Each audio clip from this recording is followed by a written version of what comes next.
Assalamualaikum warahmatullahi wabarakatuh. Selamat datang lagi di mata kuliah studi kelayakan bisnis. Nah, sekarang kita sudah masuk ke pertemuan ke-6 ya. Nah, di mana dalam pertemuan ke-6 ini akan dibahas mengenai aspek teknis dan juga operasional. Nah, ketika kita mendengar kata aspek teknis dan operasional, nah berarti kita akan melakukan penilaian studi kelayakan gitu ya berkaitan dengan teknis dan operasionalnya dari suatu kegiatan atau suatu proyek yang dibangun gitu ya.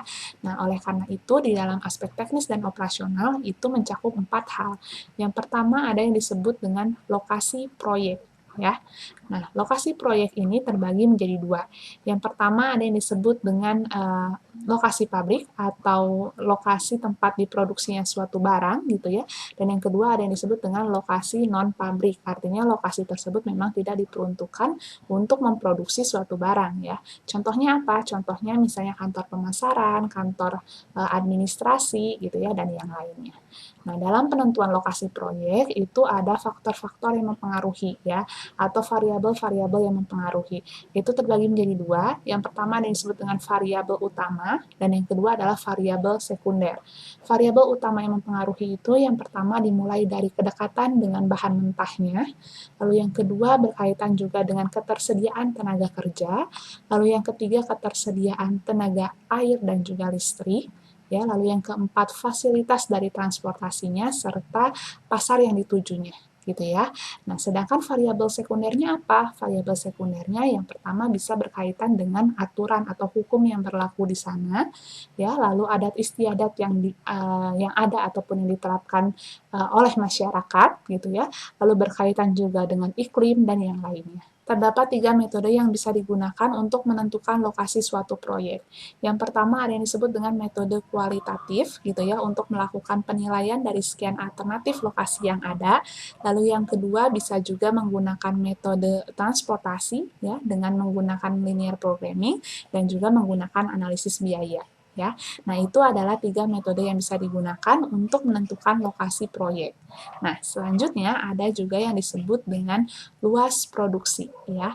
Luas produksi itu berkaitan dengan jumlah produksi yang seharusnya dilakukan oleh perusahaan gitu ya untuk bisa mencapai keuntungan optimum ya.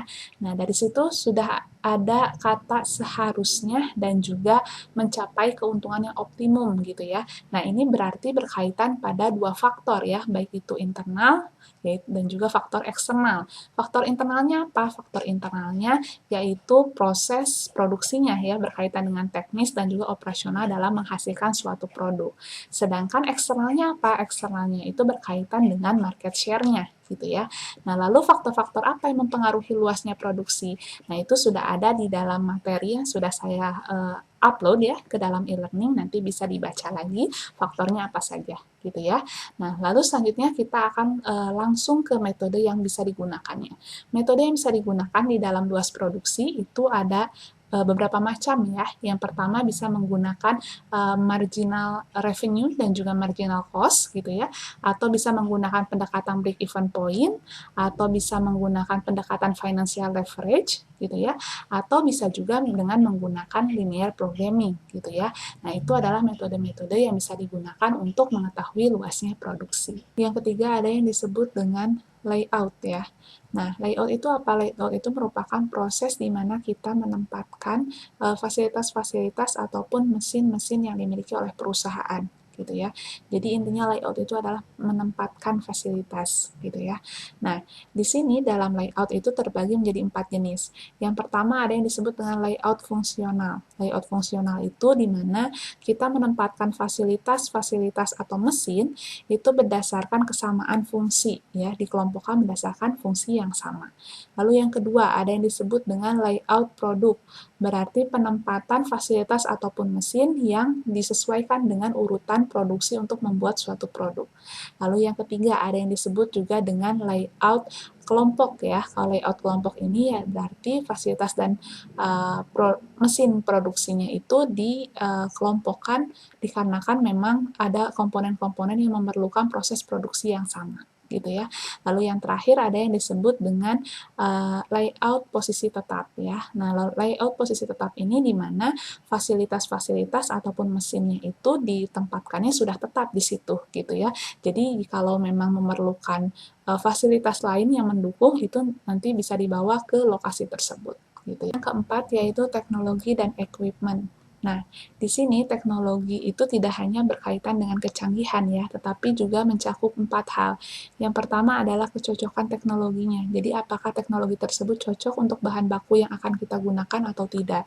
Lalu yang kedua, teknologinya andal atau tidak. Artinya apakah dia berhasil juga digunakan oleh pihak lain gitu ya, dan bagaimana penggunaannya gitu ya. Lalu yang ketiga berkaitan dengan apakah teknologi tersebut dapat dioperasionalkan oleh tenaga kerja kita atau bagaimana. Jangan sampai tenaga mesin sudah terlanjur mahal gitu ya. Dan yang terakhir adalah apakah teknologi tersebut ada penanganan atau pengembangan kelanjutan atau tidak gitu. Nah, itu tadi merupakan sekilas penjelasan 4 hal mengenai aspek teknis dan juga operasional. Selanjutnya yaitu metode GAIN yang diperkenalkan oleh HL Gain dalam mengatasi pengawasan produksi dengan menitik beratkan pada analisis jaringan ya. Nah, di sini terdapat 2 metode yang bisa digunakan.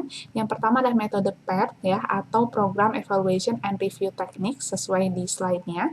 Nah, ini merupakan cara yang digunakan untuk mengetahui berapa atau mengestimasi berapa jumlah waktu yang diperlukan untuk bisa menyelesaikan suatu pekerjaan, sehingga rumusnya yaitu waktu dalam minggu kalender sama dengan jumlah hari kerja yang diperlukan dibagi dengan jumlah hari kerja per minggunya. Lalu yang kedua ada yang disebut dengan CPM atau Critical Path Method. Nah, ini merupakan metode yang lebih menitik beratkan pada biaya perencanaannya ya.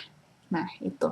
Nah, lalu selanjutnya, dari 2 metode ini mana yang sebaiknya dipilih? Nah, ini bergantung pada kondisi. Kalau misalnya kondisinya kita bisa mengestimasi waktu yang diperlukan dalam mengerjakan serta biaya dalam perencanaannya yang tepat gitu ya, maka CPM lebih layak untuk digunakan atau lebih baik untuk digunakan dibandingkan dengan PERT. Nah, sedangkan ketika kondisinya kita belum bisa mengestimasi berapa waktu yang diperlukan untuk menyelesaikan pekerjaan, maka sebaiknya metode PERT lebih layak untuk digunakan dibandingkan dengan CPM gitu ya. Nah, itu adalah perbedaan di antara keduanya. Lalu selanjutnya ada yang disebut dengan jalur kritis ya. Nah, jalur kritis itu apa? Jalur kritis itu adalah suatu kondisi di mana seorang manajer itu harus bisa mempertimbangkan waktu dan juga biaya ya dalam melakukan pengambilan keputusan. Jadi dasarnya itu adalah waktu dan juga biaya ya. Nah, ini keputusan apa? Keputusan berkaitan dengan analisis jalur. Nah, di dalam analisis jalur ini atau kondisi kritis ini terdapat 3 asumsi ya. Yang pertama adalah berbiaya rendah. Ya, kalau berbiaya rendah itu bagus. Kalau biayanya tinggi, maka dianggap sebagai pemborosan. Lalu yang kedua berkaitan dengan waktu.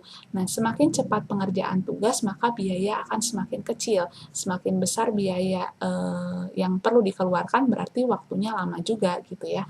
Lalu yang ketiga adalah lamanya waktu. Nah, kalau waktunya lama, ya pastinya menimbulkan biaya yang lebih besar gitu ya. Nah, itu adalah untuk jalur kritis. Nah, lalu gambarnya seperti apa kondisi kritis, jalur kritis itu? Nah, kondisinya kita akan bertemu pada kondisi-kondisi seperti ini. Nah, kondisi kritis yang pertama seperti ini, ya. Nah, ini kondisi kritis di mana kita melakukan 2 kegiatan untuk mencapai satu tujuan ya, yaitu kegiatan F dan juga kegiatan G ya. Nah, ini 2 kegiatan, tapi untuk mencapai tujuan yang sama, yaitu tujuan yang K ini, gitu ya. Lalu kondisi yang kedua, itu adalah kondisi yang saling berkaitan ya, jadi satu kegiatan dengan kegiatan lainnya itu saling berhubungan satu sama lain gitu ya.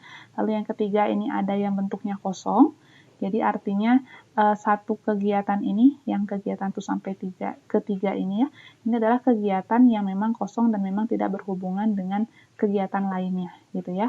Dan yang terakhir ini ada yang disebut dengan kondisi pergerakan terbalik. Jadi artinya dia sudah melalui beberapa proses tetapi kembali lagi ke titik yang sama gitu ya. Atau disebut juga dengan kondisi di mana kegiatan tersebut kembali ke lingkaran gitu ya. Nah, ini adalah kondisi-kondisi dari titik kritis. Nah, selanjutnya ada gambar seperti ini ya. Nah, ini di sini sudah dijelaskan ya kalau misalnya ada startnya atau dimulainya suatu pekerjaan sampai dengan pekerjaan itu selesai. Nah, di sini juga ada informasi seperti A6, B5, C10, dan seterusnya. Nah, cara menginterpretasikannya, di mana huruf itu adalah nama kegiatan. Sedangkan angka yang di dalam kurung itu adalah waktu yang diperlukan untuk menyelesaikan kegiatan tersebut. Contohnya di sini A6 ya, berarti kegiatan A akan selesai dalam waktu 6 jam. Gitu ya. Nah, di sini satuannya jam, detik, menitnya ataupun hari gitu ya. Nah, itu nanti akan ada keterangannya. Jadi sesuai dengan keterangan apakah itu dalam jam, waktu ataupun hari gitu ya. Nah, yang selanjutnya yaitu gambarnya seperti ini ya. Nah, jadi ada waktu startnya, ada waktu finishnya juga, tapi berbedanya di sini ada informasi tambahan. Ya, contohnya untuk yang B5 saja ya, ada 6.28, 7.210. Nah, ini maksudnya apa? 6.8 itu adalah waktu dimulai, sedangkan 7.10 adalah waktu selesai. Nah, kenapa ada dua waktu? Nah, ini adalah pembuatan perencanaan ya. Jadi ada waktu yang tepat dan juga waktu yang terlambat. Artinya, kalau dari sini misalnya B5 ya, berarti kegiatan B akan selesai dalam waktu 5 jam, dimulai pada waktu 6.8. Berarti dimulai pada waktu 6 jam atau paling telat 8 jam dan selesai pada waktu yang 7.10 itu. Jadi selesai pada waktu 7 jam atau paling terlambat dalam waktu 10 jam gitu ya. Nah, itu adalah cara membaca informasi di dalam CPM.